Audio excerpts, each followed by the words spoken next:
We need to go back to our photographer colleague Terry. Terry, can you hear us? No, Terry can't hear us. I need to press this button here, and I think if I do that, I think Terry will be able to hear us. Hello, Terry. Hiya then. Hello. Now, the last we heard from you, Gazza had turned up.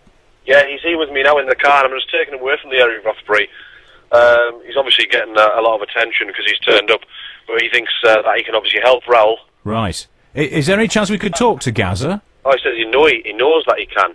I've known him for years. He's known him for years. Here, Gazza. Right. Can I call you back in 1 minute? Right. Hello. Hello, Right, Paul.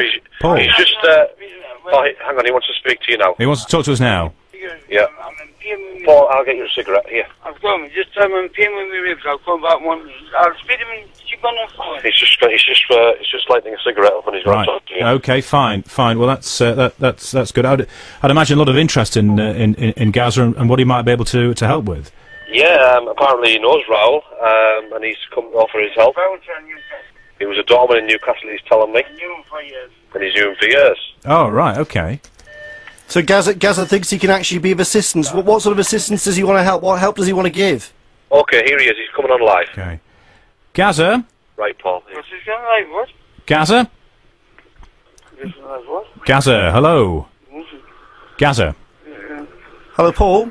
Hello. Hello, Paul. You're live on Real Radio. Wait, I get trying the volume turned up. Can you hear us okay, Paul? Yeah, hang on. There you go. Right. Hello, Paul. Yeah, hello. Paul, good evening. You're live on Real Radio. I just wonder, tell us about Raoul Moat, the Raoul Moat you know.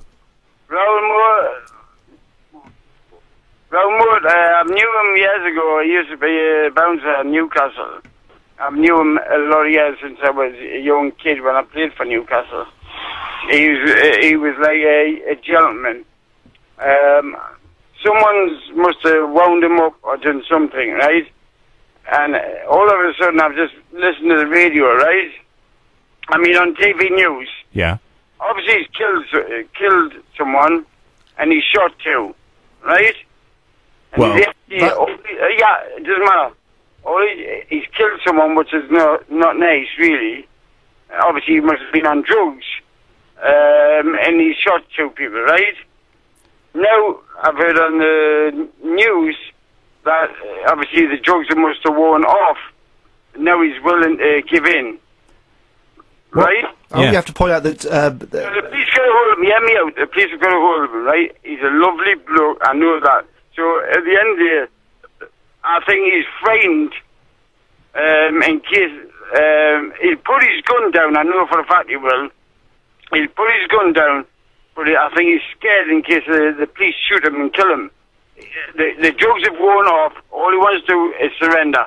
And at the end of the day, when he shoots someone, I think, and kill someone and shoot 2 others, you may get what, 12 days, 12 years. 12 years. Paul, we don't know about that exactly, but just tell us what would you say? 12 years, good behaviour, 6 years, then he's out. I know he's a good lad. Well, what would you say? What would you if you could hear a message from you, Gazza? What would you say to him tonight? Well, I think if the police got hold of him, listen, I drove from Newcastle in a taxi to Rothbury, cost a lot of money. I brought a dressing gown for him, a big jacket. I brought some chicken, some bread. I know you're going to laugh at this one. I brought him a can of lager.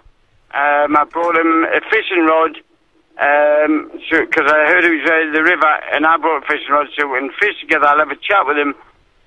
Give him a bit of, just talk to him, because I think I'm the only man. I think I can help him through this, because I've been through it. So, Gazza, are you going to go to the police and say, look, please, let me help you here. I know Raoul Moat. I can help you negotiate. I can help you sort the situation out. I've just spoke to the police. What do they say, Gazza? Well, Terry was next to me, taking photos, and the police went, oh, I'm going to be in the papers tomorrow. I went, listen, I says, I know the guy, he's a nice guy. He said, I want to go through where I had everything coned off. Yeah. I wanted to get through there, but the police wouldn't let us. So that was a waste of time saying, oh, I knew him, because they would be frightened in case he might shoot me, you know? But I know him, he will not shoot me.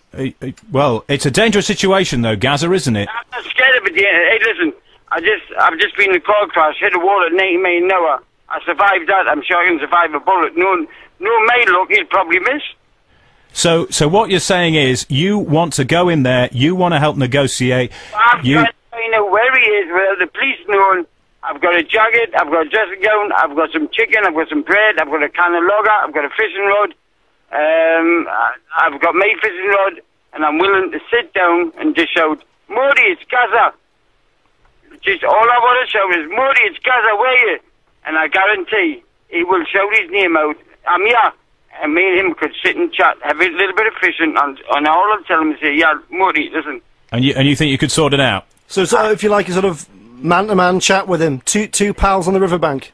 Yeah, two friends on the middle of the bar from Newcastle, and all we'll say is, look at, listen, why don't we just, like, you know, put the gun away, throw it in the river, and say, look at Modi, look at, the worst is the worst, you may get a 12-year stretch, the police are not going to kill you, because I know he's willing to give in now, because I think whatever he was on is worn off.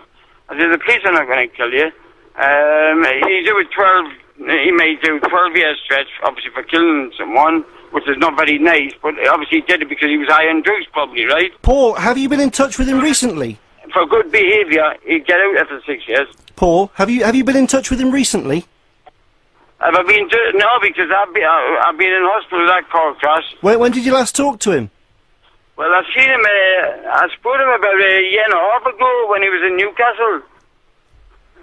And when you spoke to him then, how was he? How was he? Sounds a bill. No wrong with him. Gazza, thank you very much for being with us tonight. And he's a bouncer, he's a good lad, he's a hard guy, non-fine, he's a gentleman.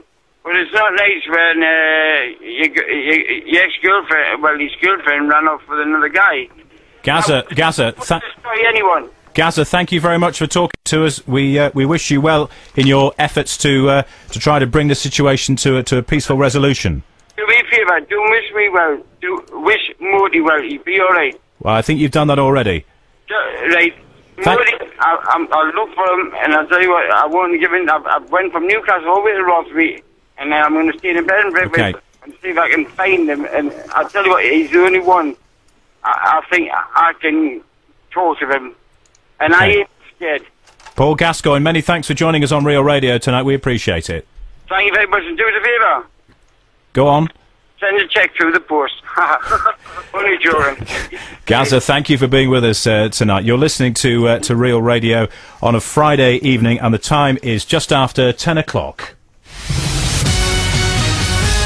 Real Radio. Breaking news. Well, it is just after 10 o'clock. I'm Trina O'Driscoll. We're bringing you a special programme here on Real Radio this evening after the breaking news we've had over the last...